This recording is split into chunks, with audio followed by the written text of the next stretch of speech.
WWE Elimination Chamber 2020 is in the books. What's going on, everyone?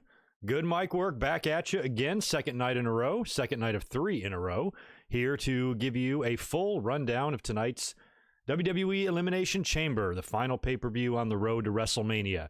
Pretty underwhelming show on paper, pretty underwhelming show on screen. It had its moments, talent did their job, worked their asses off, things like that.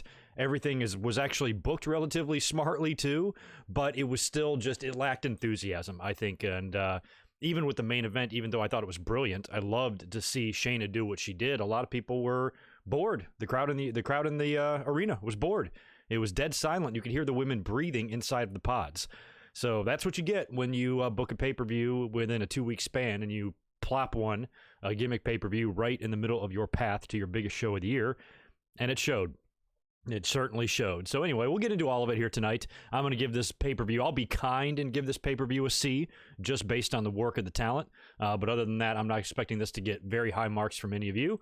But hello to everybody in the chat. Let me just say hello right away.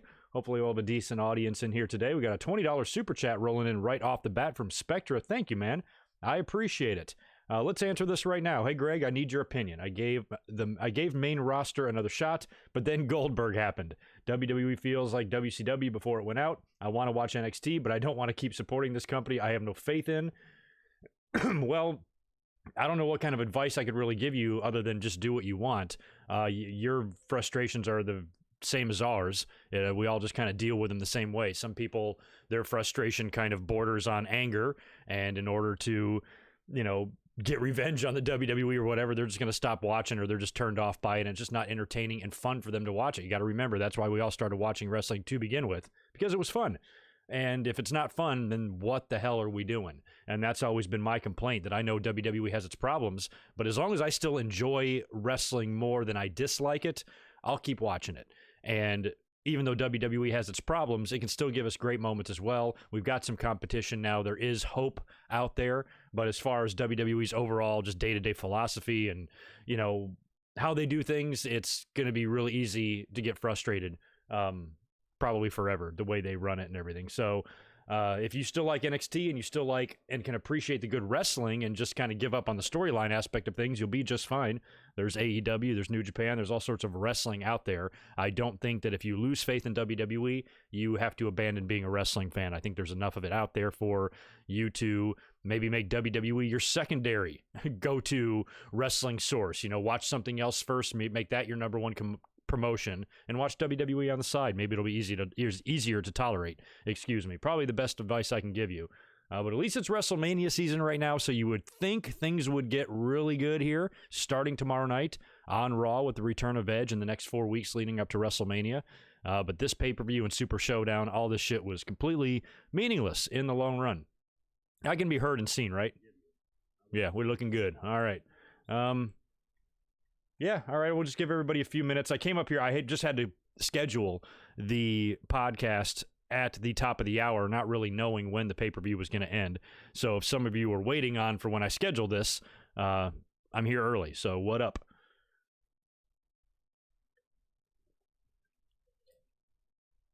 Yeah, there were a few This Is Awesome chants. As a matter of fact, there were even a couple of This Is Awesome chants at Elimination Chamber tonight that I didn't think were necessary or worthy. I think the fans were just chanting it to chant it. But anyway, we're going to get into the entire card here. We'll go match by match. I just wanted to just kind of stall a couple of minutes and get enough people kind of rolling in here to the chat.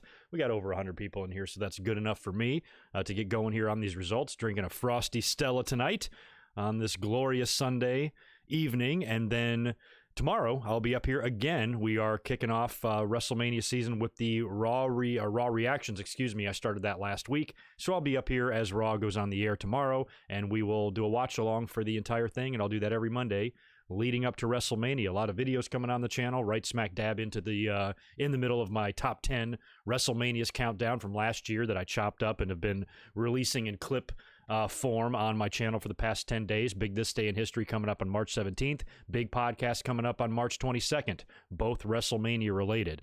And like I said, you're going to see me every Monday as well, and every Saturday for the Winged Eagle. So it's a jam-packed March, and let's hope for the best for WrestleMania. We've got most of the card kind of put in place, a lot more pieces will be filled in tomorrow. We can pretty much add and guarantee 2 more matches now, Edge and Orton and Shayna and Becky. So the card is coming together, and we'll discuss, the pros and cons of that here in this podcast as well. Spectra, thanks again, brother, for just hooking it up this evening. You're in with another $10. This thing is, NXT is fun, but as soon as they go to main event, it feels like there's no chance. I'm going to keep watching AEW, but I've dropped my network subscription, sacrificing NXT, which I want to watch. And that's one of the problems, because every single time an NXT talent gets called up, they are a fraction of what they were, just a shell of themselves from NXT. They felt important. They felt like a big deal. When they were in a match at a takeover, it captivated you, and then they come to the main roster and they're literally either lost in the shuffle or chasing around the 24/7 title or something.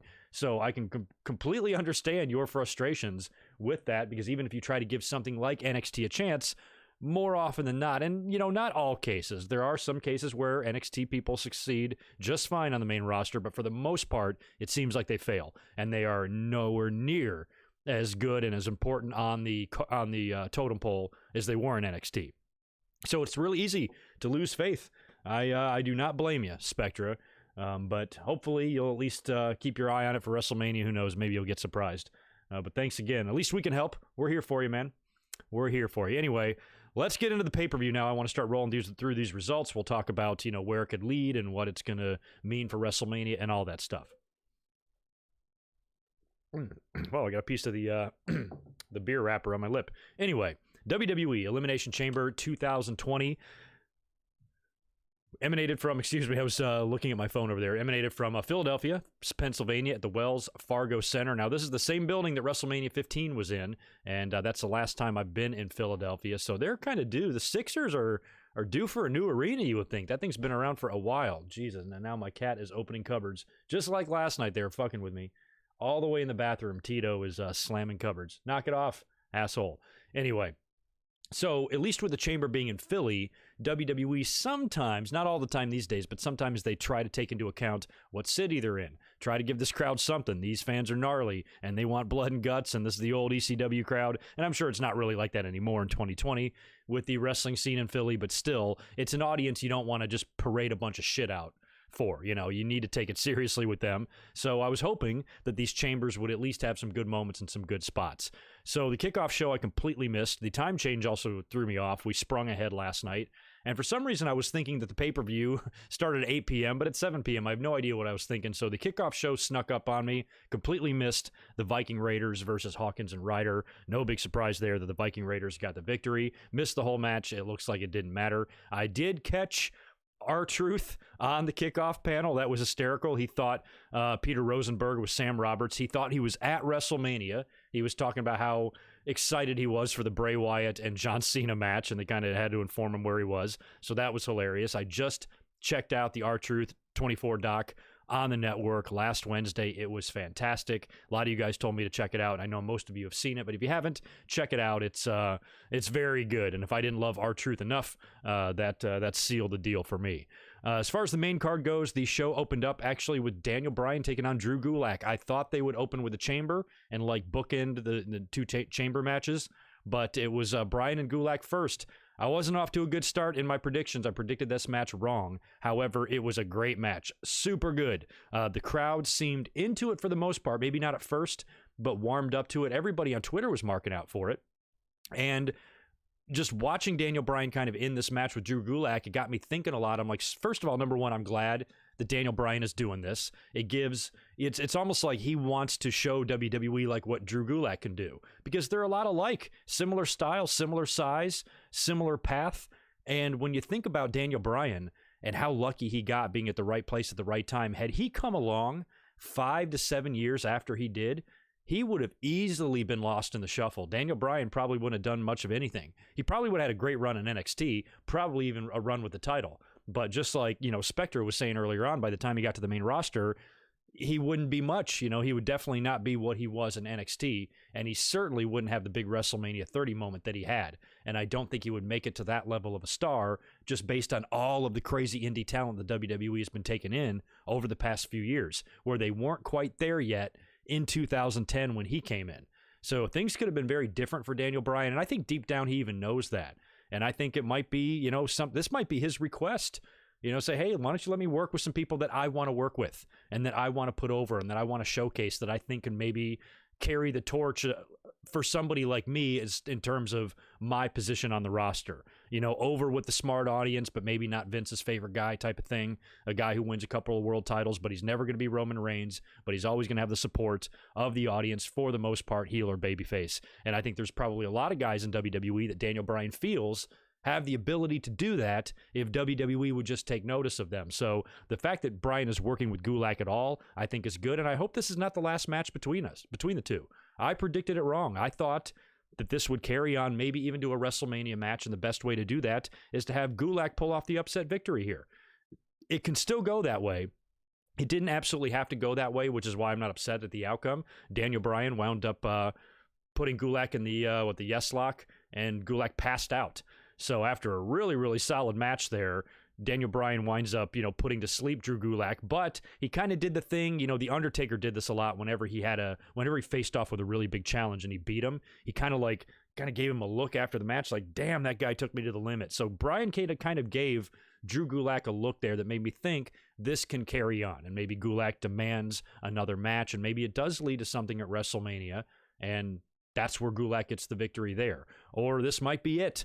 Might be one and done. It also reminds me of how unselfishly Roman Reigns worked with Buddy Murphy on SmackDown a few months back. Really getting Buddy Murphy over. The fans appreciated the match. It was kind of a star-making match for Buddy Murphy, but they didn't go any further with it. So, in this case, I'm hoping that Gulak and Bryan take it to another degree. And let's hope that Daniel Bryan is okay.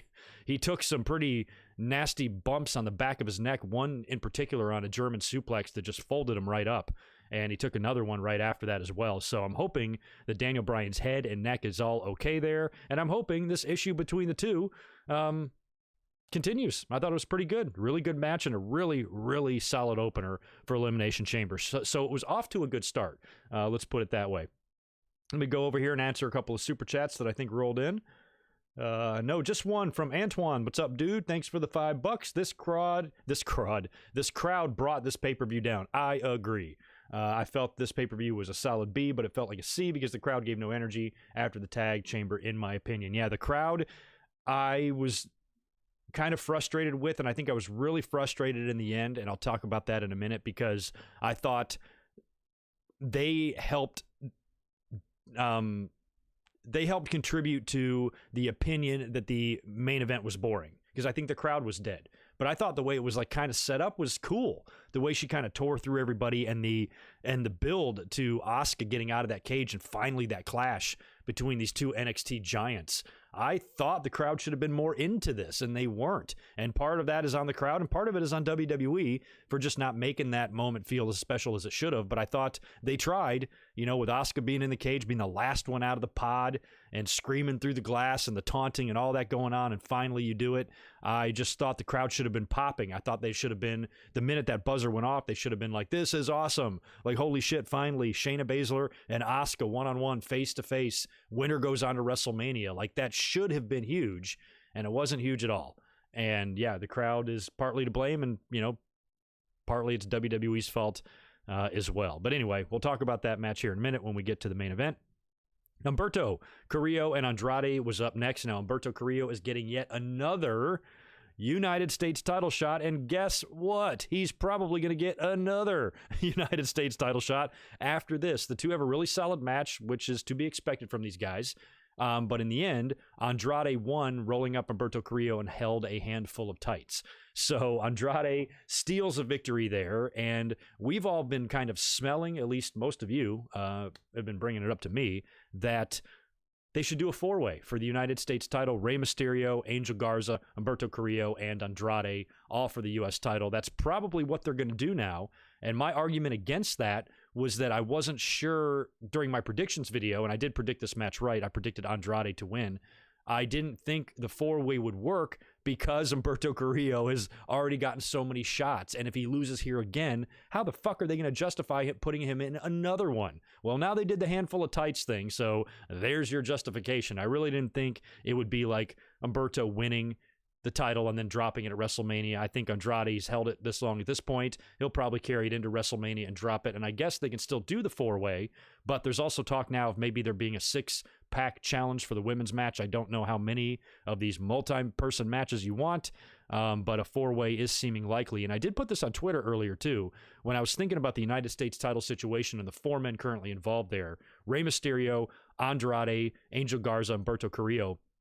Wouldn't you think that they would make an excellent, or at least a decent, Latino version of Evolution if you had like Rey Mysterio being the role of Ric Flair, Andrade, since he is kind of the, the best of the bunch in terms of his position on the card, he would be like the Triple H, and then you'd have Garza and Humberto being the Randy Orton and Batista of the group. They could maybe form something there, and I don't know who Zelina would be. Maybe she'd be like a J.J. Dillon type or something.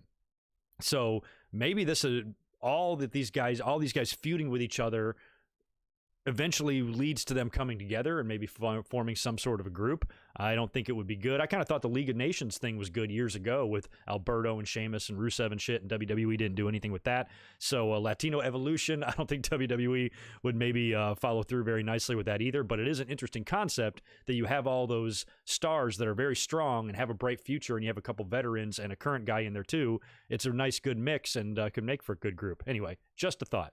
Next match up was the Tag Team Elimination Chamber match for the SmackDown Tag Team titles. Miz and Morrison defending against the New Day, the Usos, the Lucha House Party, and Heavy Machinery. So this, we were hoping, was all going to be centered around the Otis and Ziggler kind of feud there and the Mandy tie-in, and this chamber match is going to be used as a way to further this issue between the two that I'm guessing is going to finish off at WrestleMania, or at least have some sort of a big moment at WrestleMania. I talked all about all of the possible scenarios for this storyline in the Winged Eagle podcast yesterday. So if you want to check that out, it's up on my channel right now, and I talked about all the different people that could be behind what's happening to Otis, like Sonya Deville. I even pitched an idea of Tucker being the one trying to sabotage Otis's relationship with Mandy and some big turn. And whatever they wind up doing at WrestleMania, it's going to be some match, either a tag with Heavy Machinery and Rude and Ziggler, or one-on-one Otis and Ziggler. Mandy's going to have to be in the mix, either on the outside of the ring as a referee or on a pole. She'll be in there and something's going to happen. The only thing I hope that happens for sure is at the end of it, we get like that WrestleMania 7 Randy Savage, Miss Elizabeth moment where they come together for the embrace. I don't want to see what happened between Savage and Sherry at WrestleMania 7 where Sherry beats the shit out of him. I'm hoping it's a happy ending for Otis. He is wrenching our hearts out every week watching this poor guy go through and be tortured like this with everything that Ziggler's doing to him and his broken heart and Mandy and all this stuff. It's been really well done. And when this initial thing started off, I always knew Otis was entertaining. I knew that in NXT, but I just really question how WWE would use him, and they'd turn him into somebody that was just way too silly. Like, as soon as Heavy Machinery were on the roster, they're, making smoothies with the New Day in the parking lot and shit, and I'm like, oh, it's going to be like this. I'm not sure if that's what I really want to see.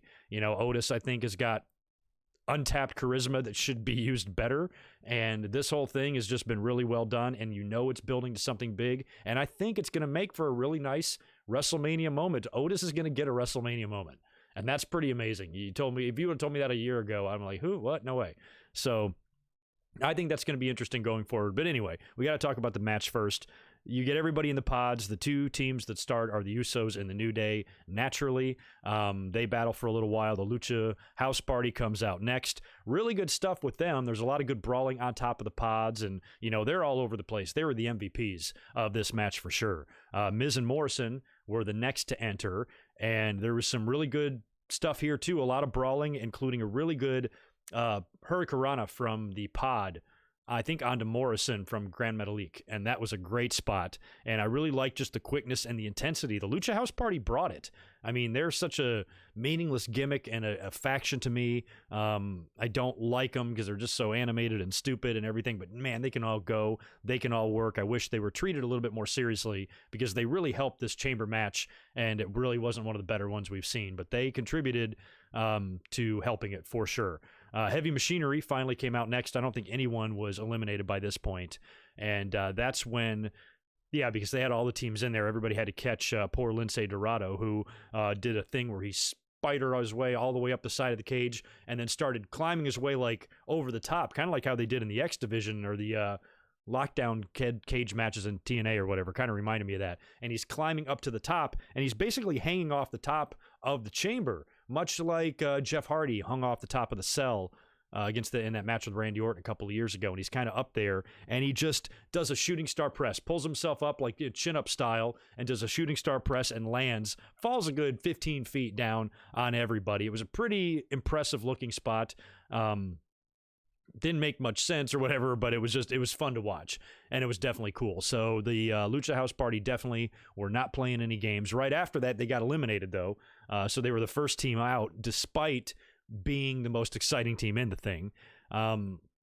We finally had Otis and Ziggler get their hands on each other because you knew Rude and Ziggler were going to be the last team out, which I thought was really dumb that they still do the silly little countdown, because when you had two teams left in the pod, it was Heavy Machinery and Rude and Ziggler. Well, you knew Rude and Ziggler were coming out last, so when you do the countdown, shouldn't you just open the doors and let Heavy Machinery out? But no, they got to do the lights and they got to do the fucking thing. So stupid. So Rude and Ziggler finally come out last, and then they get the big showdown between Ziggler and Otis. He finally gets his hands on Ziggler, but Ziggler's able to like kind of scurry away, and then Otis goes for a charge. Ziggler's over by one of the pods. Otis goes for a charge, and they always do one of the plexiglass spots in these, but not only does he go through the glass door of the pod, he goes through the back of the pod and falls out of the back of the ring, which was a great spot. He's laying there just dead, leaving poor Tucker in the ring all by himself, and he gets nailed and winds up getting pinned, and Rude and Ziggler eliminate Heavy Machinery. Great shit there.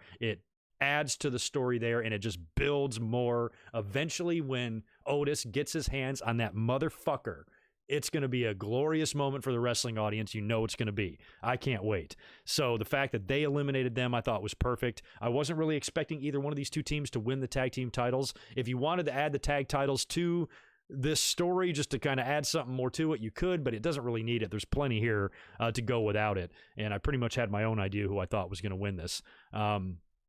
So anyway, after who got eliminated? The Heavy Machinery got eliminated by Rude and Ziggler. Rude and Ziggler got eliminated by the Usos, and even Michael Cole popped off like, oh man, so glad, good, they're eliminated, those assholes. So the Usos got rid of them, leaving the Usos, New Day, and Miz and Morrison as your final three teams in there. Miz and Morrison defy the odds, eliminating both teams, first eliminating the New Day, and then catching the Usos as well, and beating them. A couple of good spots there. There was one where it was like a figure four leg lock.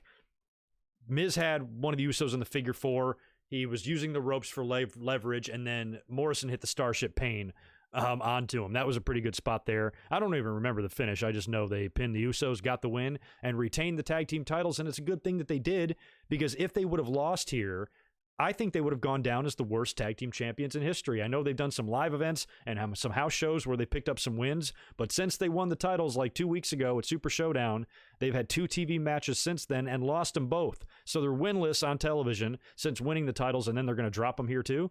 I mean, aside from a team just holding the belts for one night and dropping it, I can't think of anybody else that had a more ugly, miserable run than those guys. So they needed to retain here. I picked them to win, and luckily they did, and they weren't, I guess, quote, buried, as some fans would say. So Miz and Morrison lived to fight another day, but based on their run so far, I mean, this is a big win for them, but still it's going to go on to be remembered as a, less than great, I guess, Elimination Chamber. It's not going to go down in history as one of the best, and even though it was a good showing by them, and it was a great odds-defying type of match for Miz and Morrison to come out on the other side of this thing with the titles, it didn't give you the same feeling that I used to love it when Kurt Angle would do this, when he would escape. When he first won the title and he was that kind of happy-go-lucky, chicken shit, weird little heel who could somehow wrestle his ass off. And he won the title and he was like escaping every match, whether it be help from his twin brother or he, just escapes that 6-man Hell in the Cell match, the way he did that. I always loved that. But for Miz and Morrison to try to do the same thing here, didn't feel the same. Didn't feel the same at all.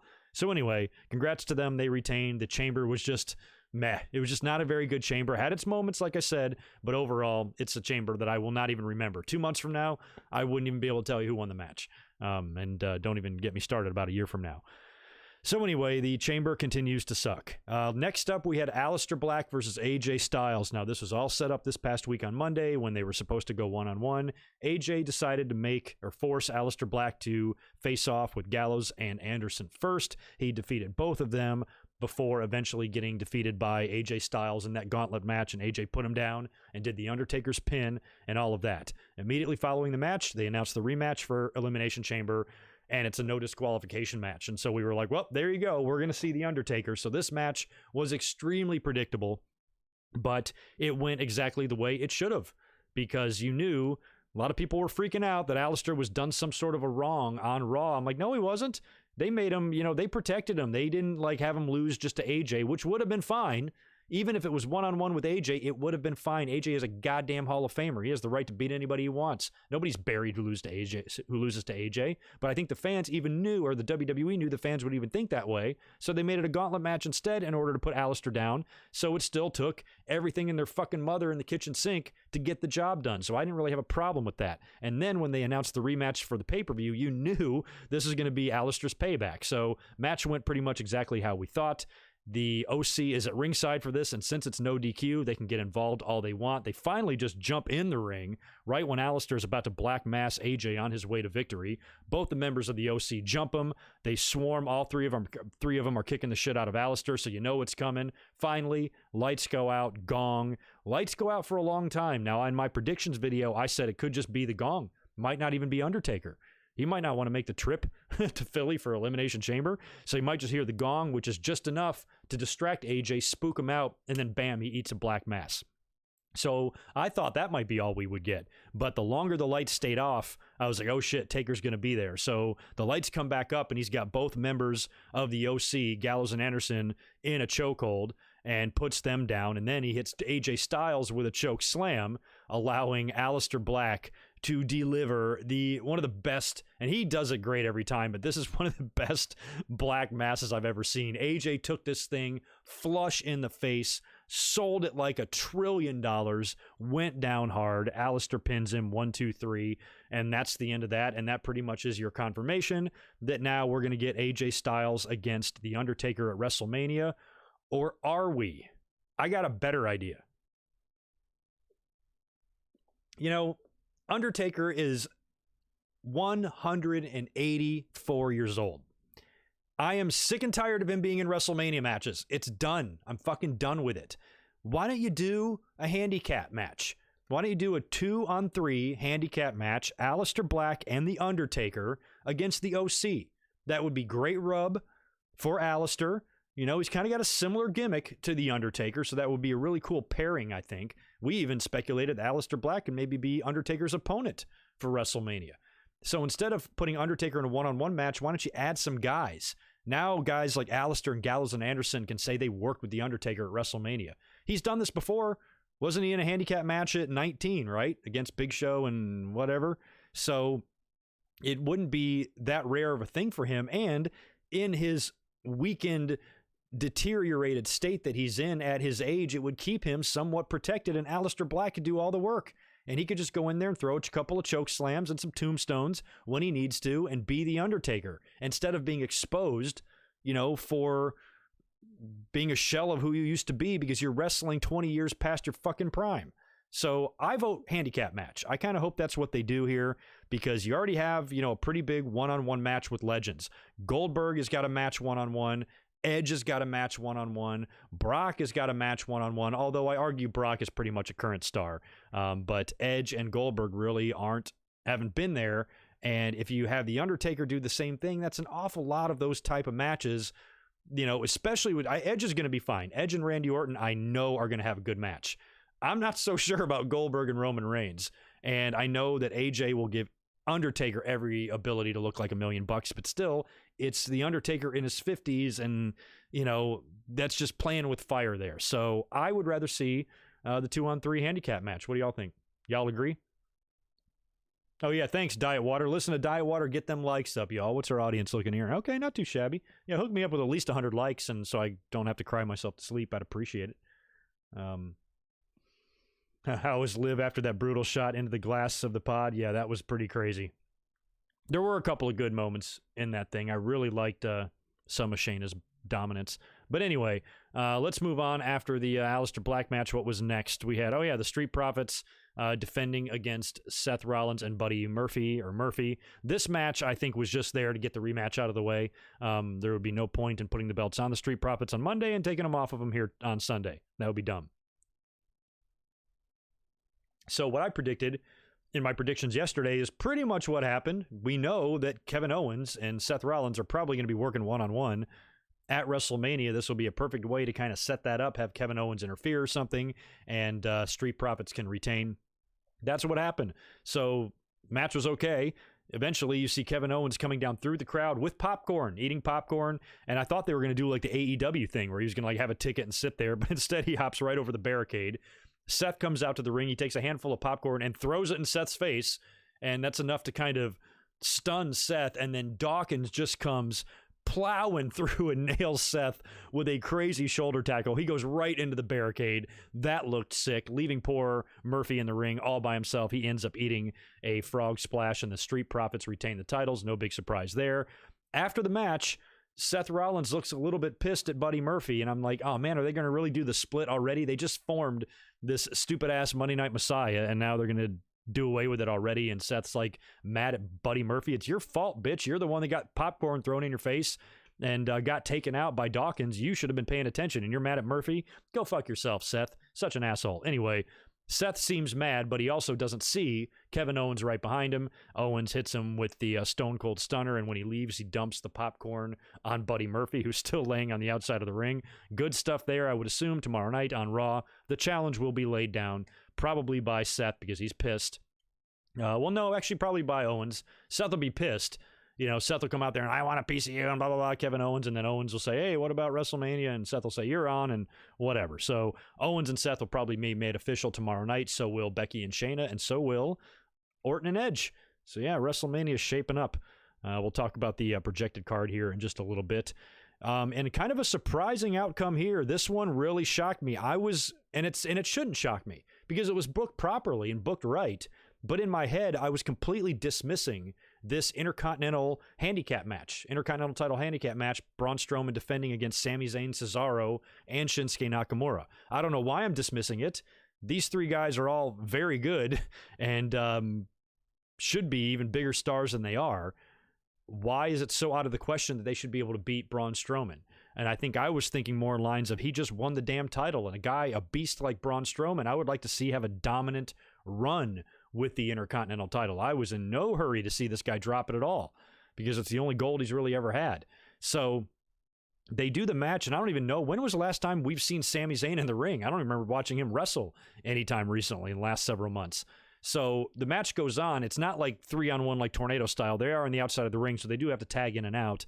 Nakamura and Cesaro do all the heavy lifting here. They do all the work, which surprised me that they would sacrifice all of this for Sami Zayn. He eventually kind of tags himself in after, Strowman has been beaten unconscious and lays on him for the pin and wins the Intercontinental title and celebrates and taunts in Strowman's face, and Strowman's pissed and I'm going to get you or whatever. So Sami Zayn is your new Intercontinental champion, which makes Greg extremely happy. I don't really think this was done at the expense of Braun Strowman.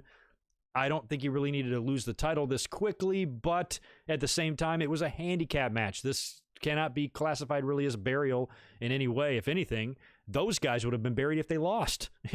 I mean, maybe there's going to be a burial either way here, but if Strowman were to beat these three guys legit, Cesaro, a guy that we used to want to be world champion, Nakamura, who everybody loves, and Sami Zayn, if you ask me, those dudes would have been buried. So kind of the right outcome happened here.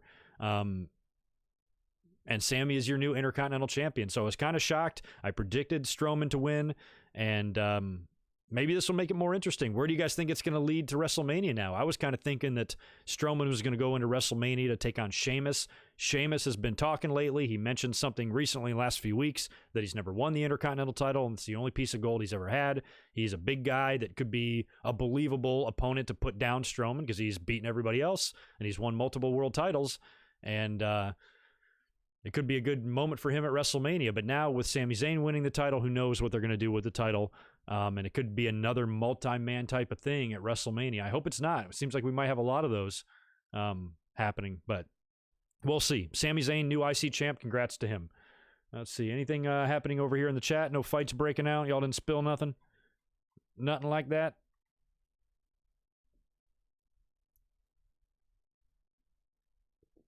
Oh, tag match with The Undertaker. Oh, add Kane. You could add Kane. You could add Kane. I don't know if I would, though. I'd keep it Black and Taker 2-on-3. Because if you add Kane, come on. It's not even going to be a question who's going to win. I don't think it's going to be a question even with it being a handicap match. But if you add Kane, I think it's almost a mismatch. Brothers of Destruction and Aleister Black, hell yeah. They're gonna be dominant. But yeah, I think a tag match is just a better idea for Undertaker at this point. Anyway, let's move on now to the main event. The women's... Oh, I got an ambulance going by me. Let's let that drive by. Let me get to my mouse here. Is it gone? Go away, ambulance. All right, anyway. Let's talk about the women's chamber match. This was for the opportunity to face Becky Lynch at WrestleMania for the title, and there was a lot of speculation going into this that Vince has maybe had a change of heart on Shayna Baszler, and this old fucking fart has done a 180, and he wants to abort the plans to do Shayna and Becky and maybe do something else. And we speculated on that yesterday, and we talked about, well, if Vince does have this change of heart, there is one person out there that would be a great replacement to win this and maybe take somebody out and enter the chamber, and that would be Nia Jax, provided she's healthy, which apparently she is. And Nia Jax has got a lot of history with Becky Lynch, and she might be the one person on the roster that WWE knows that the fans will boo Becky over her. I think all the fans just hate Nia Jax for some reason, and that all traces back to what she did to Becky Lynch in 2018. And I was nervous about that. I was like, that actually holds water. That could actually be something WWE would do. Change directions like that. But in the end, it did turn out to be Shayna Baszler, and it certainly doesn't look by the way they booked this match that WWE had any second thoughts, because Shayna was booked to look like a boss here. So everybody comes out. Natalya and Ruby Riott kick off the match. They do their thing. We have Sarah Logan coming out after that, so she's the third one in there. She does some cool stuff. She was looking like she was really into this opportunity to kind of have a good showing here. So she came out like a house of fire. She even did a crazy dive off the top of the pod, landing on Natty and Ruby on the outside, which looked really good. Finally, Shayna Baszler comes out of her pod, and she just immediately chokes out Sarah Logan right away within like 10 seconds, and then does the same thing to Ruby. So in both instances, she caught them both with a knee to the face and choked him out. So in under 60 seconds, Shayna had eliminated Ruby and Logan just like that. She wound up catching Natalya, who was still on the outside of the ring, I think selling the dive.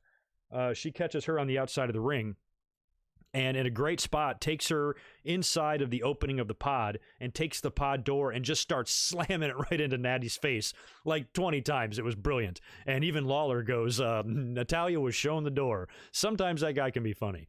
So after that, Shayna grabs a hold of Natty after she's gotten her face bashed in and puts her in the choke and chokes her out. So in what has got to be, I think, a first in the Elimination Chamber, I cannot think of another instance where this has happened. We had somebody in the chamber all by themselves. Shayna was in there, and you had Liv and you had Asuka on either side of her, and she's in the middle of the ring, kind of like Brock at the Royal Rumble, just standing there. And the fans, a lot of people on Twitter were saying this was boring, but I kind of liked it. This is what I wanted to see Shayna do. I wish the crowd would have been more into it. I wish the crowd would have been into the dominant performance, maybe even chanting, "This is awesome," or maybe even reacting a little bit more to Shayna if she's, flipping them off or talking shit to them or something. I just wish the crowd would have been more like invested. And like I said, that's mostly WWE's fault, but I think the crowd could have at least, had a little bit of energy for this thing. So I liked all of that. I liked that she was in there by herself. I think she was in there a little bit too long by herself. It felt like a lot of minutes went by before finally the timer went off. Liv Morgan comes out, and she tries. She puts up a good fight here, and she gets rammed pretty hard into the glass, I think, and then eventually she's choked out up on the top rope. I think she was like hanging her from the outside of the ring. So Shayna just chokes out 4 women in a row just like that. And that leaves only one, Asuka, which was awesome. It was all like a great setup here. It was all a great build. It was just the crowd kind of killed it. So after Liv is done, that leaves Shayna in the ring again all by herself to kill a bunch of more time. And the entire time it was funny too, because I think these pods were mic'd because you could hear so much activity. I could hear every little word that Liv Morgan was mumbling. I could hear the ladies breathing. I could hear a lot of what Asuka was saying. Asuka was so entertaining. I put on Twitter, if this entire pay-per-view was just us watching Asuka in a pod for 3 hours, I'd be cool with it. It was great. So she's in there going nuts or whatever. I'm going to get you, Shayna, and blah, blah, blah. And she's screaming and yelling.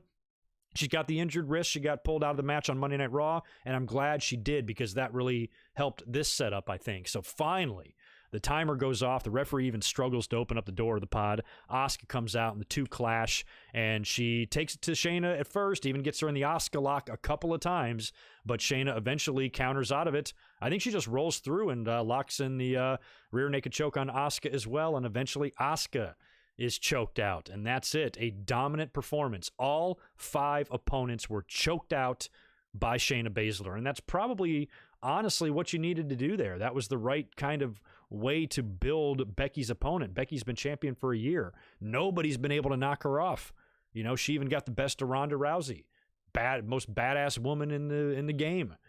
So who's going to beat her? It's got to be somebody that's an even more badass than that. And Shayna Baszler, you know, pretty much had that performance here. But her, like, in-ring performances, I feel like have been a little bit lackluster. The War Games match was great, but her Survivor Series match wasn't good. And apparently Vince didn't like her match with Kairi Sane on Monday. And then this one, you know, was just so-so in terms. I like the way it was booked, but it was just the way it all came together and the way the crowd was reacting. Didn't feel as important as it should have been. Like, it should have been like the fans being a little bit excited and anxious, being like, holy shit, it's going to be really cool to see this person go up against Becky Lynch, but you don't get that feeling from it. You know, it's just kind of like meh. But I thought the match was put together well. It was a great showcase for Shayna Baszler. She was dominant. She stands tall, and I'm guessing tomorrow it'll be made official, or it is official, but we'll get some sort of a segment on TV with Shayna and Becky, and then we'll do the contract signing in a couple of weeks, and there you go. And now you have to wonder, between now and WrestleMania, it's up to Shayna and Becky to really get this over. You know, you gotta, if the plan is to put the belt on Shayna Baszler, and Vince McMahon has been known to change his mind from time to time, and he is having second thoughts about this, you know, Shayna really needs to put it all out there in this build and make sure this angle gets over. You got to wonder if Becky will sabotage her, you know, behind the scenes. Well, maybe if this whole build sucks, Vince will just keep the belt on me. I don't know, but I just hope the build is good now that we're here, now that it's official between these two, and start giving us some brawls and giving us some moments on TV, and try to keep the lid on the lameness of the promos of Becky Lynch and things like that, because we know she's going to say some dumb shit on the mic leading up to all of this. So let's just keep our fingers crossed that it's good, because now it does look official, and Shayna's going to WrestleMania. So we've got Shayna Baszler. That's another thing I want to ask you guys. We've got Shayna Baszler and Rhea Ripley, the two biggest NXT female stars, at least currently. You know, Shayna Baszler just came from NXT, not all time, but the two biggest, at least right now, in recent memory. They both have WrestleMania matches against WWE's two biggest. It's like NXT's two biggest against WWE's two biggest females. Do they both lose? Do they both win? Do they go one-on-one? What do you guys think? I'm worried. I mean, what happens if Charlotte and Becky beat both of these girls? It's going to be fucking World War III, man.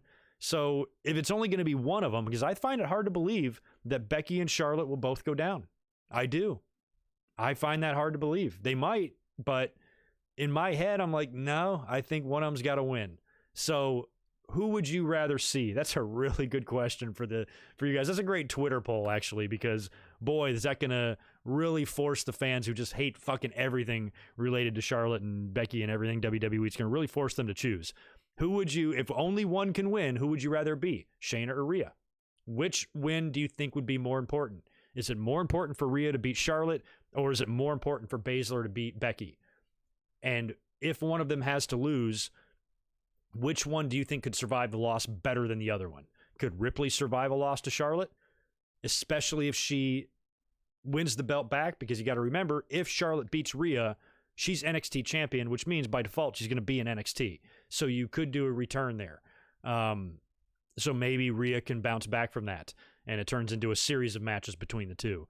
Or could Shayna survive if she gets beat by Becky? Because Shayna's lost some matches. I mean, Kairi Sane beat her in the Classic, and she's been beaten before. So I don't know. I find it just hard to believe. I find it hard to believe they both win. I think one of them's got to lose. I do.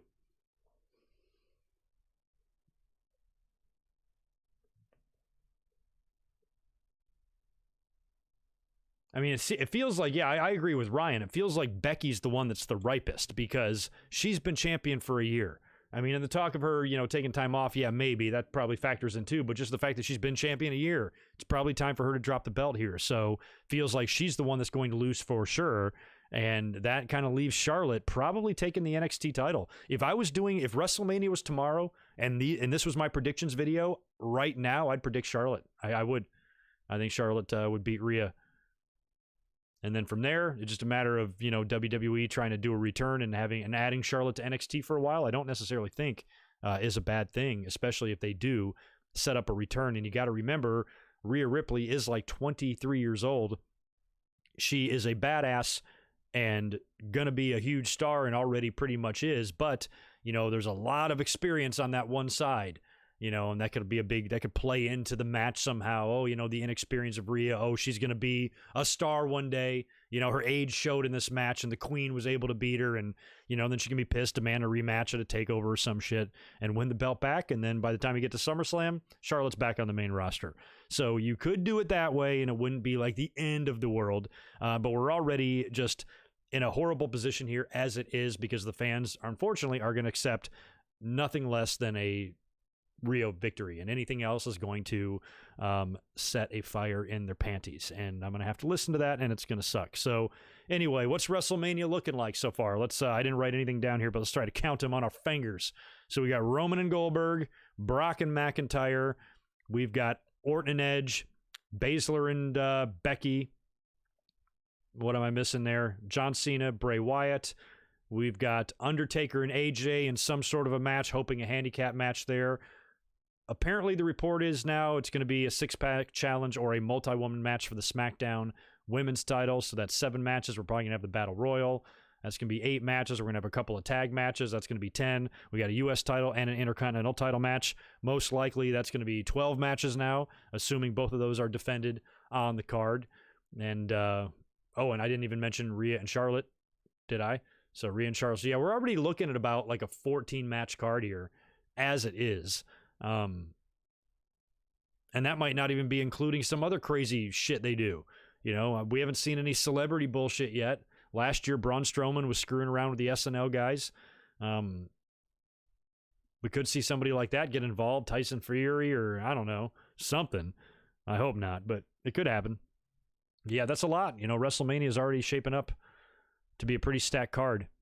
We'll see. Owens and Rollins, thank you. Owens and Rollins. So yeah, we're probably looking at 15 matches now for this thing. So JC, you've got Rousey helping Becky Lynch win at WrestleMania, and Becky versus Shayna versus Rousey at SummerSlam triple threat. I like that scenario of maybe Rousey interfering or something. Why not? It's not going to be the main event. It's not going to be like a big deal. But if Rousey makes an appearance in that match, I don't think, though, the only problem with that triple threat match I'm fine with, I don't think you can stretch it that far. The business moves too fast for them to have an angle like that break on WrestleMania and then be able to stretch it to SummerSlam. That's way too long. You're going to want to have that match like the next night on Raw. So I don't think you could stretch it far enough. Unless you did something where Rousey came out and helped Becky and helped helped Shayna beat Becky. Becky loses, goes off and takes that hiatus for a couple of months, comes back, gets back in the mix and all of that. But I don't know. I'd almost rather see Rousey and Shayna align themselves together for some reason. That's kind of what I'd rather see. They would be so dominant. Jesus, man. They would be so dominant. Well, anyway, that pretty much wraps it up for the Elimination Chamber pay-per-view results. I'll hang out here in the chat a little bit. We got another good audience here. The channel has really bounced back. We had just a some dismal days there at the end of the year in the last few weeks now. Numbers are creeping back up, and we're starting to get back rolling again, so I don't know what is going on with YouTube and their algorithms, but it's good to see things back to normal here on the channel. Ronda winning Money in the Bank could be good for sure, but does she need to? You know, she's former champ. She held the belt a long time, and she got pinned with her shoulder up. I think she could come back and say, I wanted the shot at the belt right now. If she did win the Money in the Bank, though, I'd rather her be a surprise rather than being an entrant in it. I'd rather have her, you know, do the thing where somebody is knocked out at the last minute and then Ronda takes her place and then wins it. That might be good. You know, kind of how, like, didn't Brock do that last year or whatever? Something like that. I'm guessing there's the Battle Royal at WrestleMania. Maybe there's not. I'm guessing there was. I keep counting it in my match list.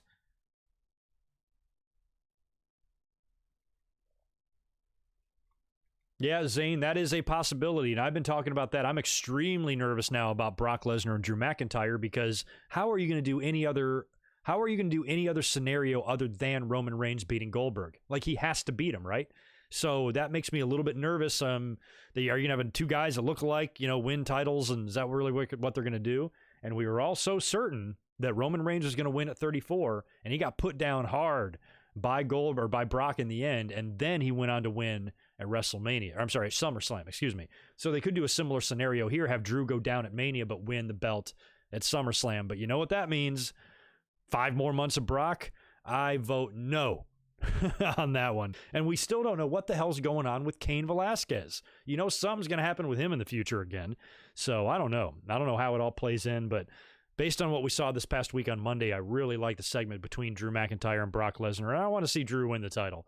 I'm ready to have the title on Raw. Neither one of these shows has a damn world title on it right now. Goldberg is holding the blue one hostage. Brock's holding the red one hostage. Give me a fucking break, man.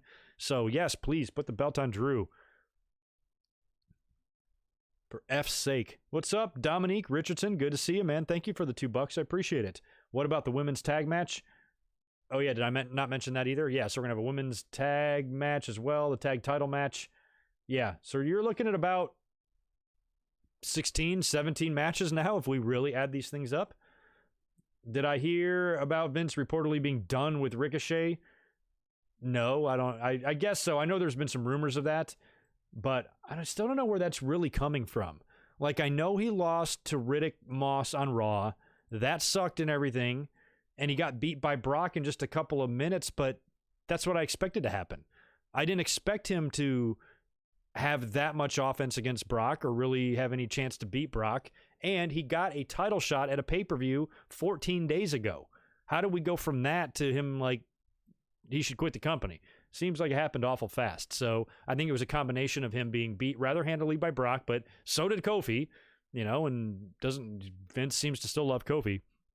And then he turns around on Raw and wins to like a brand new guy who's been hanging out with Mojo Rawley. I get it, but, and I guess, you know, does that really classify as a burial? I suppose that it does, but if Vince McMahon is done with him, why? What did Ricochet do? What is going on in this crazy man's head that he would be like done with Ricochet? I didn't think Ricochet was really doing anything to begin with. He got the random title shot against Brock because Brock needed somebody to randomly face.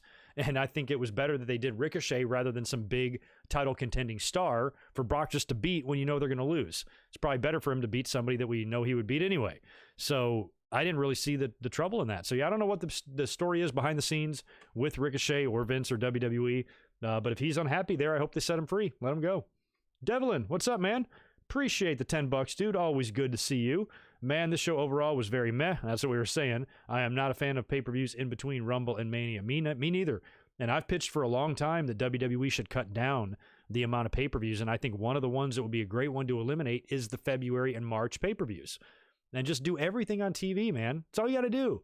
All these contender matches and all this bullshit you need to do it on TV. Because that's how you build your shows anyway. Is on TV. So if you just eliminated in February and March, and maybe eliminated December as well, and did like a Slammy Awards instead or some shit, and that reduces it down to 9. 9 is like not too bad. You know, you do Royal Rumble and WrestleMania. I'd knock out an April one too. If it was up to me, I'd do 6 or 7 pay-per-views a year at most, or whatever the schedule AEW is on. Seems better because you can just book more long term that way. But not only do we have a pay-per-view every month, we got these stupid Saudi Arabia shows and other overseas shows sprinkled in, and the Starcades and the Australia stuff and all that shit that they do. It basically turns into about 15 or 16 pay-per-views a year, and that's just crazy. Absolutely crazy. Way too much. And yeah, those shows like tonight was in the way. Tonight's Elimination Chamber was in the way. You didn't need it. You didn't need the stupid toy spaceship out there to determine contenders and championships. Just do it on TV. How hard is that? But anyway, always good to see you, Devlin. Thanks, man. Yeah, 6 pay-per-views a year. I'm with that. Bring back Saturday night's main event. I would love that. And I think, but the only problem with that is Big J. I think it would suck because they've tried to bring it back a couple times. And it's just way too WWE'd now. You know, my memories of Saturday night's main event was, you know, sitting on my living room floor late at night on a weekend and with the lights out, watching, you know, wrestling and listening to Gorilla or Jesse Ventura and Vince McMahon, you know, call the action and shit. Loved Saturday night's main event. Still have them all on tape to this day. And they gave you a very special feeling inside. I love the opening, you know, when they would do the promos to open the show and the intro music and all of that. WWE doing a modern day version of it, which they have done a couple of times, I think would just be boring. And it would just be more of a showcase. I remember when they were doing it a few years back, like 2008 and shit. It was basically just like a commercial. It was just a showcase to show a primetime audience on a major network what WWE is. They had Stone Cold coming out there and stunning everybody, and it was always just very prettied up, you know, where the old Saturday night's main events, they were kind of simple, you know, no elaborate, you know, sets or anything like that, you know, just very simple stories and title matches and shit like that, and pre-match and post-match interviews, good stuff. And the identity of that is just lost forever. I don't think it'll ever be able to be as good as it was. So yeah, bringing it back now, I don't know. But they sure are fun to watch on the network. Yeah, I even said that. I did a whole video on this where we revamped the pay-per-view schedule. I don't even know when I did that. Maybe a year ago now, maybe more, maybe 2 years ago. And kind of gave a rundown of what I think would be a good pay-per-view schedule. And I did the same thing. I replaced Hell in the Cell with Halloween Havoc. As a matter of fact, I would replace every gimmick pay-per-view except for Money in the Bank. Keep that one. But TLC, Elimination Chamber, and Hell in the Cell do not need to be there. If you want to have a TLC match or Hell in the Cell match or Elimination Chamber match, fine. But just do it at a pay-per-view. Finally, when there's a storyline that needs a match like that, you book it and you do it on a show. It doesn't matter which show. You just fucking do it. You know, there was an Elimination Chamber at Survivor Series. There's been an Elimination Chamber at SummerSlam before. Why does it need to be a pay-per-view? It's so stupid and it ruins it. And now that the Elimination Chamber is so overdone and the Hell in the Cell is red, they are putting these wrestlers inside of a toy and having them fight. And it just sucks so bad. Yeah, this is one of my least favorite pay-per-views of the year. I never care about the Elimination Chamber. I haven't cared about it since day one. It's a done concept. It's like a inverted war games that's just not as good. So it sucks in my mind. Extreme Rules can go also. Yeah, do they still do that one? I guess they do.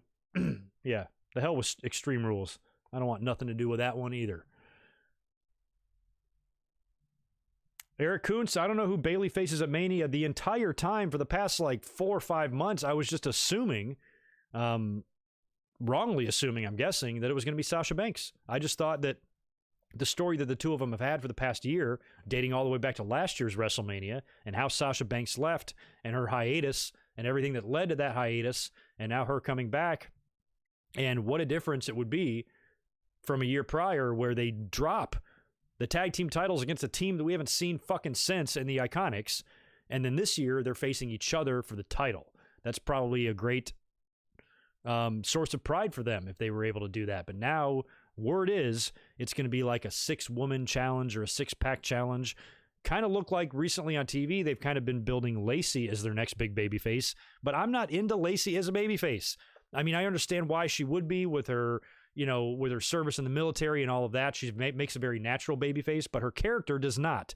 And they brought her in as this snobby, you know, Southern belle with the music, and she talks down to everybody in their language and the way she dresses and all of that. That needs to change. If she's going to be this like American hero, she needs to be a little bit more gritty. than this like pompous ass. So I don't think it really like fits. I don't think her music or her look fits a babyface character. I thought she was good as a heel. I thought she had potential as a heel. I thought she could have ran a little bit longer as one. So if Vince McMahon is all of a sudden has had this idea to make her, what it reminds me of? Lex Luger. Lex Luger was the narcissist. And then one day he's like, I've lost Hogan. Let's just put some red, white, and blue on you, and you're going to be my new Hogan. And it's kind of like the same thing. She's got this like narcissistic type of gimmick. And then overnight, all of a sudden, she's an American hero now. And she's got to bring up her service in the military in every single promo she does. So I think her look needs to be tweaked. Maybe not changed completely, but change it up a little bit and give her some like better music or something. If they're going to do that with her, they're going to turn her into the female Lex Luger because she does have a good look and she is good on the mic. And I do think she will get better in the ring. And I think all the tools and the foundation is kind of there. I like Lacey. I'm just not ready yet.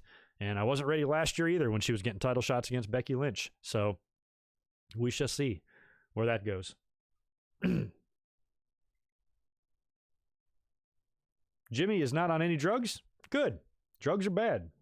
Okay. Jordan Smith, thank you for the $5, dude. I appreciate it. WrestleMania over under 8 hours this year. Cobra Kai Season 3 is supposed to drop. Trailer is supposed to drop this week. I can't wait. Thank you for the $5, dude. I have been eyeballing YouTube. I'm ready for that trailer. I've been watching the production. I know they wrapped up production filming a few months back, and it's been in post ever since. And last year's season came out in April, and I guess that's when we're expecting this year's. And the trailer is literally minutes away from dropping, and I cannot wait to see it. I can't wait to see what happens in Cobra Kai. It's the only show I mark out for. I don't even watch television or anything, but the Karate Kid movies as a kid were really important to me. They're just a big part of my life and part of my childhood memories. And when they brought back the Cobra Kai series on YouTube, and it was kind of like a reboot, and it tells a story from a completely different perspective, from the perspective of Johnny, and it did such an excellent job. They did such a good job. It wasn't just like your typical shitty reboot. It was done well. And there was a lot of tie-ins to the movie and pieces of dialogue and little Easter eggs that only people that know that movie so well can see and understand. And it captivated me. I was hooked. I binge watched the entire season in one night. And then I waited a full year for season 2 and binge watched that whole bitch in one night. So when season 3 comes out, whenever that day is, I thought the date was already announced. I'm going to get my popcorn and I'm going to hunker down and I'm going to get 4 or 5 energy shots and I'm going to sit right here and I'm going to watch that shit for 10 straight hours. I think Mike Barnes is coming back. I'm hoping he runs into Chosen in Okinawa. I'm so excited. For Cobra Kai Season 3. I love that fucking show. Anyway, yeah, can't you see the smile on my face? I'm ready, Jordan. I'm ready, man. Absolutely ready.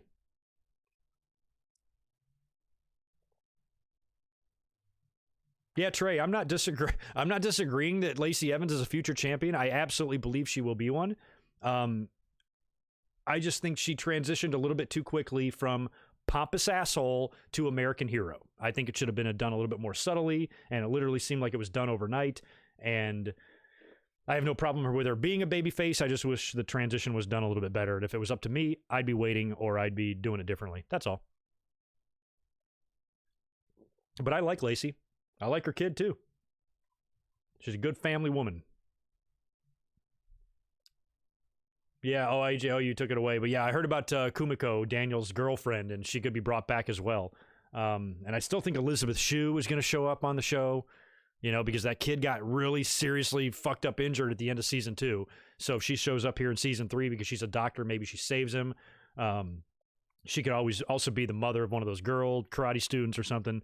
So, Elizabeth Shue coming back, and then potentially Daniel's opponents in part 2 and part 3 mixing in. I know Mike Barnes is definitely going to be in it. And if they get the guys from Okinawa and they get Sato involved or Terry Silver, oh my God, it's going to be crazy, AJ. It's going to be crazy. Y'all want to come over and I'll watch it? Oh, shut up, Ms. Mac Daddy Boy. I think you're fake. I think your mom's love for you is fake. Fake, blocked. Anywho, I'm going to be getting out of here soon. Again, just like yesterday during the Winged Eagle, I think I stranded about 600 people in the chat, and we're up to about 400 this time. So I hate to leave all y'all in here, but there's not a whole lot more to really discuss here as far as Elimination Chamber goes. And we talked a lot about WrestleMania already yesterday, and we're going to be talking a lot about more about it tomorrow during my Monday Night Raw watch along. So I hope you guys stay tuned for that. I'll jump back over to the chat and make sure there's not any other questions I can answer before I get out of here. Talk Wrestling TV says Elimination Chamber is the worst show before a WrestleMania in this company's history. I'd have to think about that. The funny thing is I'm not saying you're wrong, but I think there's been some really shitty ones. So I'm not sure if I'd be so fast to crown this one as the worst because I just can't. I have terrible memory. So you guys have to tell me. But that's who Talk Wrestling TV votes. This one is for the worst pre-WrestleMania pay-per-view. But I still think we've had some bad ones. We've had some bad fast lanes and shit, haven't we? Sure we have.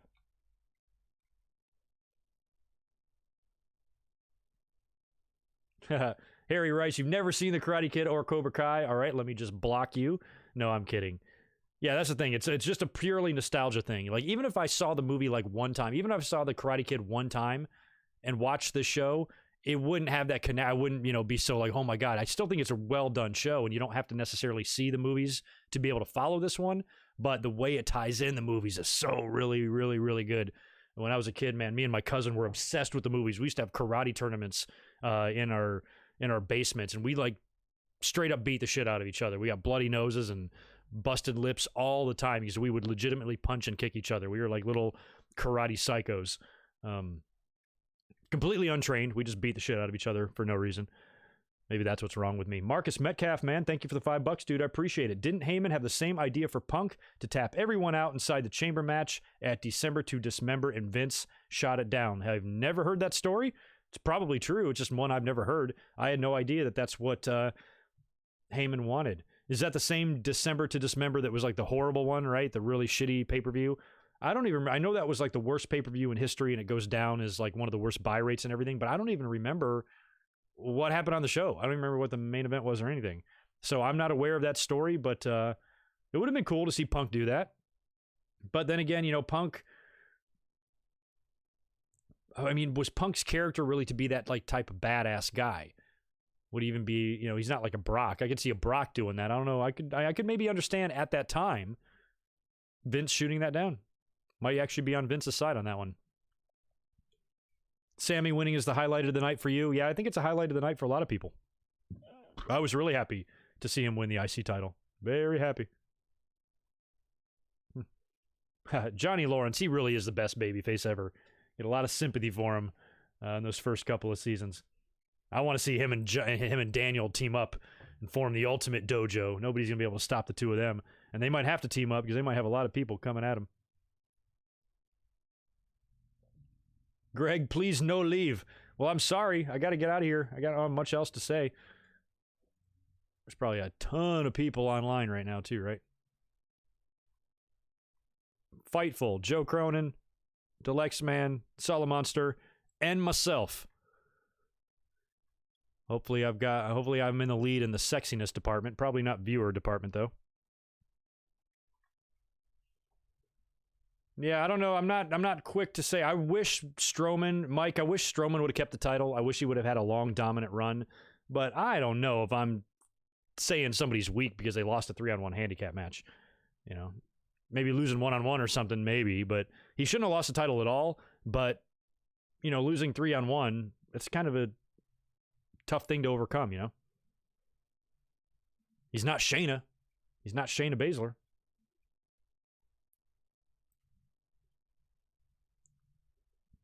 Oh, I see. Man, I got to kind of catch up on my NXT stuff there, Ryan.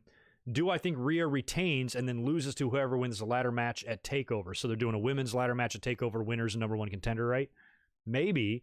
But again, like with Rhea, I think she should have a good, nice, healthy run. Charlotte is in the way of that. But if the Charlotte match wasn't happening and Rhea was just staying in NXT and Shayna was now on the main roster and Rhea is left there holding the baton, so to speak, I wouldn't even want Rhea to consider dropping this belt until like SummerSlam. So I don't know. I don't know if that's what I would do. Do they know when the match is going to happen? Have they announced when the winner of the ladder match gets the shot. Is it going to be on TV? Is it going to be on the following Wednesday or at the next pay-per-view? I don't even know there. So, God, that could be, oh man, they might even keep Rhea out of it. Like, if Charlotte wins, that means she's not going to defend the title against Rhea again. She's going to defend it against the winner of the ladder match. It's going to be interesting. I'm really curious how that whole NXT women's title thing is going to shake out when it's all done, because there's like 6 or 7 different directions they can go there. And either way, it should be like a lot of fun. You know, it's just going to be it's going to be touch and go there with the fans, you know, because if they don't get the outcome they want, it's going to be, all hell's going to break loose. But I'm kind of hoping for the best, that it's at least good. You know what I'm saying? Splash Woman, I'm doing lovely. How are you? Oh, yeah. No, Mike, you're I think he's already there. You agree, but you're just scared he's going to turn into the Big Show. I kind of think he's already doing that. I think the transformation to Big Show has already been completed within the last year. At least, you know, they would have done the same thing with the Big Show, though. You know, if the Big Show was in this match 3-on-1, you know, he would have lost, but it would have taken like 3 guys to beat him. So I think he already is there in terms of like how he's booked. You know, if they have a template, you know, for what they normally do with Big Show, you can literally just hand me down that right to Braun Strowman and do the same thing with him, you know, from a creative standpoint. Well, what did we do with the Big Show 5 years ago? Oh, we had a segment like this. Okay, just rewrite that a little bit and change the names and do it with Strowman. It literally feels that's what they're doing with him. Doesn't it? Does to me. Wyatt family coming back with The Fiend and Braun against Cena. Man, what if Braun... Oh, man, yeah, Braun. What if he, like, kind of goes on hiatus here and The Fiend kind of takes him in? And, you know, the same thing's happened to Strowman. You know, Bray Wyatt, all of the reasons in his feud with John Cena anyway, that he's saying a lot of the reasons why he is the Fiend that he is today is because of what happened to him and, you know, how he got held down and fucked with by people like Cena. You know, maybe Strowman can have that same argument with guys like Brock and other people that have beat him that shouldn't have, and then maybe the Fiend takes him in and Strowman wears a crazy mask. Oh, man, could you imagine Strowman in one of those Fiend masks? Holy shit. Run for your lives. That might be funny. Rowan... That guy's dead in the water as well. Speaking of burying people, fucker brought out a mechanical spider last week on Raw. So, yeah, he's dead. And Luke Harper, Brody Lee, is going to be turning up in AEW anytime. And I'm hoping he's going to be Jake the Snake Roberts' protege. There's also talk that it could be Lance Archer, which might be all right. But I think Brody Lee's better. I think Brody Lee's the better choice to be Jake's protege in AEW. So you could bring back a version of the Wyatt family if you wanted. Maybe that's something WWE keeps in their back pocket. They can always go back to that if they want to. Like, I truly feel one day, it might be 5 to 10 years from now, but one day the 3 Shield members will be in the ring together again. They will. Like, they have to be. Antoine, thanks for $5 more, dude. I appreciate it. I don't know if fans understand what a protected loss is when it comes to Braun. I don't think they understand what a protected loss is when it comes to anyone. But I think it's more just the frustration of Braun losing, because I even blame myself, even in my predictions yesterday. I didn't even give this match any time when I was talking about it. I'm like, Braun Strowman, 3-on-1 handicap match. Of course he's going to win. Why the fuck was I thinking he was going to win? You know, I was like, it's 3-on-1 handicap match. I just thought he just won the title and he should have a long run and he'll figure out a way to get past these guys, kind of thing. But now Sammy is the champion, and it kind of, you know, change direction. But it does, even though I'm happy Sammy is the champion, it does make you look at Strowman. I'm like, Jesus, WWE. You know, I'm like, can you just kick a little more dirt on this guy, please? So even though like the match itself isn't a burial, it's just the string of losses that this guy has had that I feel like he shouldn't have had. And I think that's kind of what triggers the fans thinking into using words like buried and shit like that. So they're not all that wrong. Lance Archer doesn't need a mouthpiece. He can talk. So can Luke Harper. Luke Harper hasn't really been given much opportunity to talk, but he can. I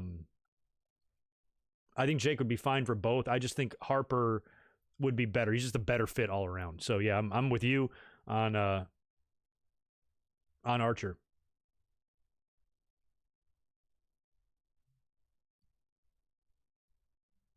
Huh. Team fair and square. Yeah, there's a lot of factions and some trios forming right now in AEW, which is interesting. You want to see a triple threat match between me, Gilbert, and Ellsworth one day?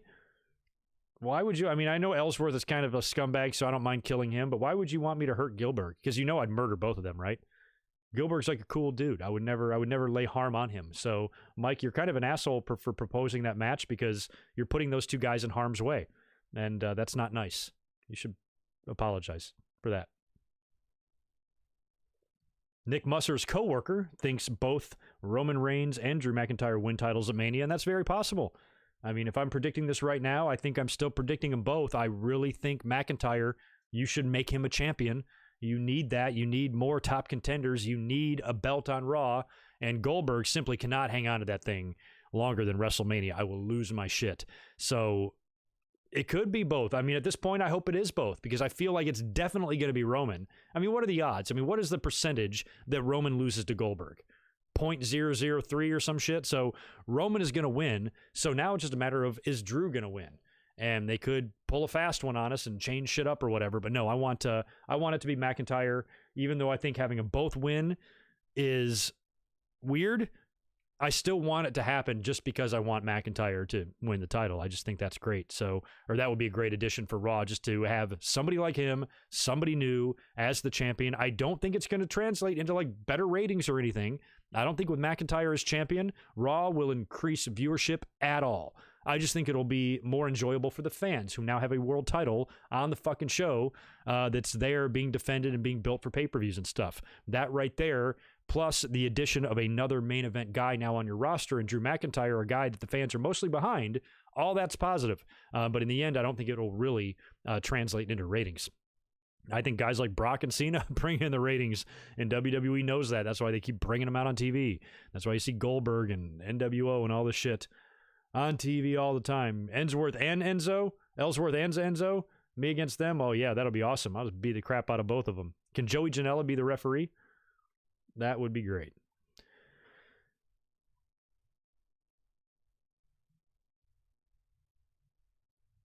Yeah, I don't know. The Mania is going to be interesting. Mania's got potential to be better than it looks, but also has potential to be as bad as it looks, and that's a scary prospect. But I have a feeling that tomorrow night will be a solid Raw. I feel like it has to be. You know, we're going to get the beginning of Shayna Baszler and Becky, or the continuation, I should say, of Shayna Baszler and Becky. You know, we're getting Edge back. That match will be made official with Randy Orton. Seth Rollins and Kevin Owens will probably be made official as well. And hopefully we'll get some news on AJ Styles and The Undertaker. And like I said twice already in this podcast, I'm really holding out hope that WWE goes with the handicap match. Aleister Black, Undertaker versus the OC. I think it would be a great pairing there. They're kind of alike, and it would be an awesome rub for Aleister to be able to team up with the Dead Man. And it would be a great way to protect Taker because he's 197,000 years old and he can't move for shit and his matches are terrible. This way, Aleister, AJ, OC, they can do all the heavy lifting. Taker can come in there for a choke slam and a tombstone and a celebration with Aleister, and all is right with the world. So if WWE's listening to this, and shit, we got 500 people in here, so maybe they are, make it a handicap match. Do us all a favor. Just do us all a favor. Make it a handicap match and don't torture us with another Undertaker one-on-one match. It's too much. Not with Goldberg and everybody else there having one-on-one matches. Too many old dudes. So sprinkle some youth into that situation and use it to elevate someone instead of not doing anything. 50-50 on you thinking Mania's a good show. I'm pretty much with you now.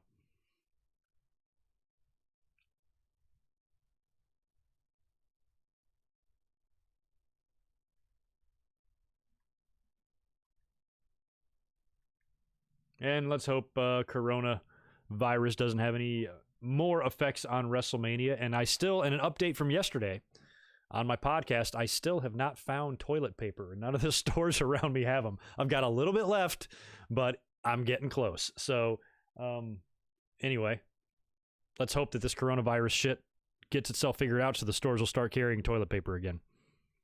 And hand sanitizer.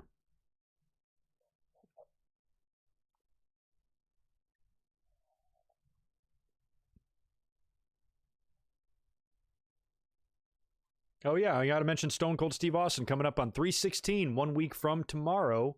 He'll be on Monday Night Raw to probably promote something. He has got Bret Hart coming up, I believe, on one of the next Broken Skull sessions. That's going to be really good and really interesting. And he'll be on Raw to do his thing. I'm sure he'll be drinking beer. He'll probably be interacting with a shitty heel and stun him. So Who's the mid-card asshole heel right now on Raw? That person will come out and interrupt Austin, and then he'll stun them, drink beer, and it'll be a great moment for the fans. Can't wait in 1 week to see Austin again. Will Mania be better than AEW Revolution? Yeah, I will say it will. Revolution was really fucking good, but Mania is so grand. You know, some of these matches are going to have to be a little bit good. So I don't know. I'm hoping that I'm hoping it'll be better than WrestleMania 32, because that's the last WrestleMania I really remember not liking, was that one. So I hope it's better than that. Thanks for the $2, Nick. I appreciate it. NBA games might be in empty arenas. Yeah, they might be. Big game today between the Clippers and Lakers. Big game. And Lakers won that one. So it's probably going to be Lakers and Bucks, man. Lakers and Clippers are probably going to meet in the playoffs, and that'll be a fun-ass series if they do collide. And then I'm sure it will wind up being Lakers and Bucks in the finals, and I really want it for LA this year, just, you know, for the Kobe thing and everything. But in the meantime, we got this coronavirus to deal with, and they might be performing in front of empty buildings if it gets to that point. But I hope not. Yeah, a lot of people are into Liv. A lot of people are into Liv Morgan. You know, this new version of her. I don't know why they did the thing with Lana. That thing went nowhere. It was dropped the very next week. But I like that her character matured. I like that her character kind of grew up, because she was very bubblegum, lollipop type of shit with the green tongue and the pink hair and bebopping out there around. You know, now she's a little bit more womanly, you know, coming out there in the black and the leather. I really kind of think she has kind of a catchy little theme song. Kind of suits her. So I think the whole presentation is good, and it's there, and hopefully she can be one of those women that the fans start kind of randomly getting behind, you know, and calling out for her on social media and making cases for her to get a push and shit like that. Maybe WWE hears it and does it, because after WrestleMania, you know, you're going to need some challengers and shit. So I'm hoping that Liv can do some meaningful stuff on TV, because I think the transformation for the most part has been a success, even though WWE's done some shady shit with her so far. The transformation from who she was before into who she is now, I thought was well done, and I like her look. So yeah, let's hope for the best for the Livster, Liv Morgan. Before I get out of here as well, you guys want to do me a big favor and smash that good old thumbs up for me. I would appreciate it. And if you're here watching for the first time, and there might be because the audience is huge right now, please subscribe. I'm up here doing live streams all the time, pay-per-view reviews, and all sorts of great stuff, and Raw reviews and watch-alongs, just like I'll be doing tomorrow night. So that's going to be it for me. I'm going to get out of here now and have some dinner. You guys have a great rest of your Sunday evening. Thank you so much for hanging out with me today. If you have any more comments or anything you want to share about this pay-per-view, hit me with it in the comments below, or shoot me a follow on Twitter at GoodMicWork and share it with me over there. I will catch you guys tomorrow night. Don't forget, I will be up here to do a live Raw watch-along immediately when Monday Night Raw goes on the air. So you guys have a good night. I'll catch you tomorrow. Be good. Peace.